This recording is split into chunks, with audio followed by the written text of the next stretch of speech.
Hello, I'm Joseph Head from Dayton, Ohio. Bourbon can be made anywhere in the United States. The best bourbons come from central Kentucky because they have a natural limestone waterbed.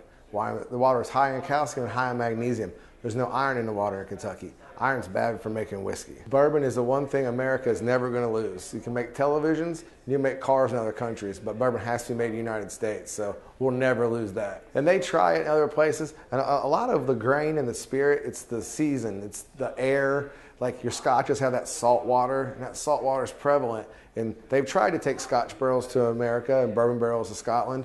Neither tasted very good. Just the circumstances, the grain, the air, it's kind of all wraps together. Where the whiskey is going to be big and bold and full of flavor. 100% of bourbon's color comes from the barrel, and 75% of its flavor comes from that barrel. You could say hillbilly ingenuity. Like at some point they realize you got to turn the barrels east to west so the sun goes across them properly. If you put them the other direction, the heat doesn't get across the barrel properly. You know, how long does it stay in that barrel?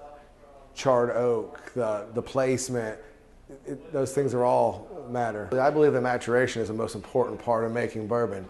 Do you use a rick house of wood, brick, metal clad? Is it on a hill? Is it down in a valley? Do you open windows? Do you close windows? How much air gets through there? How much time is in the barrel? It's all about the maturation. The barrel, to me, is the most important part of the whiskey making business. There's more to it than people think. I mean, it's yeast, water, and wood at the end of the day, but knowing all the nuances, being able to know when them barrels are ready. A lot of people move barrels around in the house, and you got to know where them barrels should be, like the whole thing with the sun. Like someone came up with that, like all those little ingenuities and reasons, like why does one use a brick house and one use a metal clad house? Like all those little subtle nuances are, you know, I like bourbon to baseball.